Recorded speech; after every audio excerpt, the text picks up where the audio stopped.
saying this at the time that the world was convinced that this man had been cheated in the last election, saying this at a time when everyone believed that the true king had had his crown stolen. And yet Celestial is sitting on the internet and saying, Donald Trump, God says, will go down in history, in infamy. He will be the most hated president of America. Where are we now? Can we call it or what? Both colors, both sides cannot stand the sight of the man's face because he has touched their pocket. He has touched their bottom line in some way. All of a sudden, the fresh wind that was being blown in all across the internet, all across the nations, now the fresh wind has turned into the backside of Pepe Le Pew. To those of you outside, Pepe Le Pew is a skunk that never hesitates to share his fragrance and clear the room.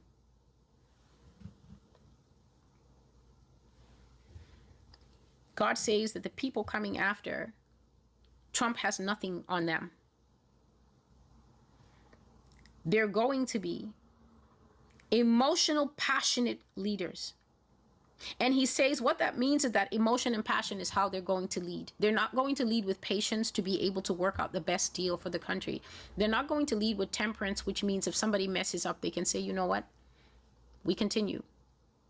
One thing that people admire in a leader is grace. People admire grace in a leader who will continue with you on and on and on. You mess up, you cost that person something. You mess up, you affect that person's bottom line. You mess up, you affect the thing that the person holds dear. It's their business, it's their ministry, it doesn't matter. They continue with you. People appreciate a leader that is able to hold their flaws like a hot coal and say, I'll keep holding on to the hot coal. I'll keep working with you. Let's keep going. Let's see how we can work around it. I'll be fine. I'll make it work. Something like that. People appreciate grace in the leader. But now, is talking about people who will abandon common sense and temperance and patience towards choosing the best path for the country. Instead, he says these people are going to be highly emotional. You make a mistake, you're fired. You make a mistake, you're fired. You make a mistake, you're fired. You make a mistake, it's the salt lime pits for you. Because what are you doing? How many mistakes do you think you're going to make here? Capricious and whimsical. Whimsical is what the president is doing right now. I'm not going to entertain whatever the president's mental state is. That's not what God sent me here for. But whimsical, we can peg it to the complete redesigning of the White House. You're 8 months in. We are facing economic crisis.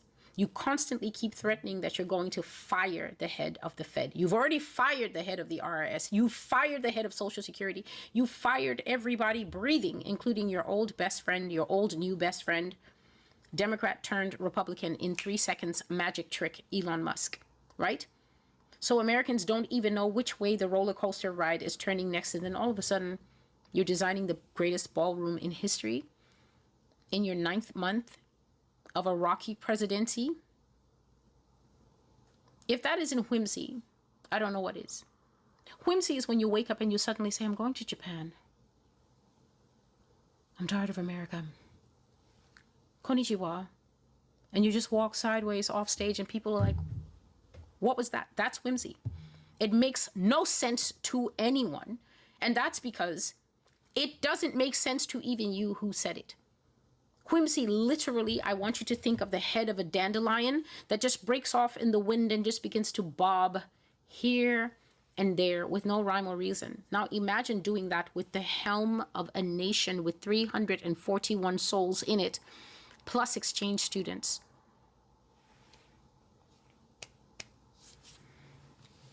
Emotion, whimsy, capriciousness.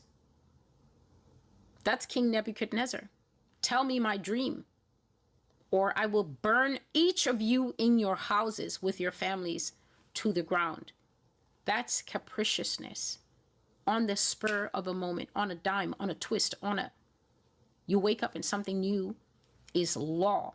Something new is codified by the people that you are trusting to set legal and judicial precedent.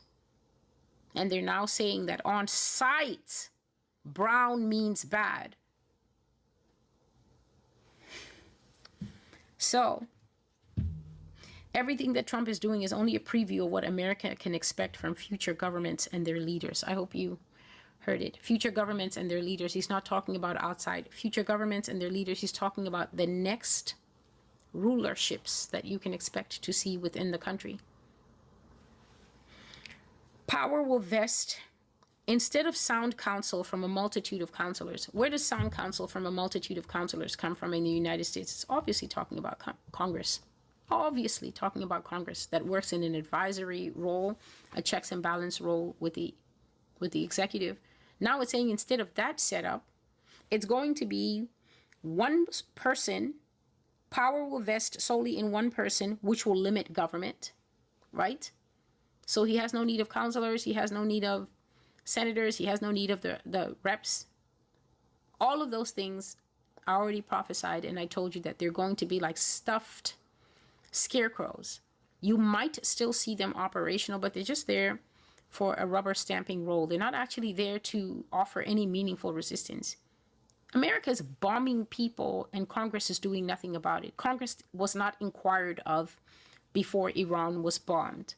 Iran was bombed, tweets were made, and then Congress was there like, well, yeah, okay.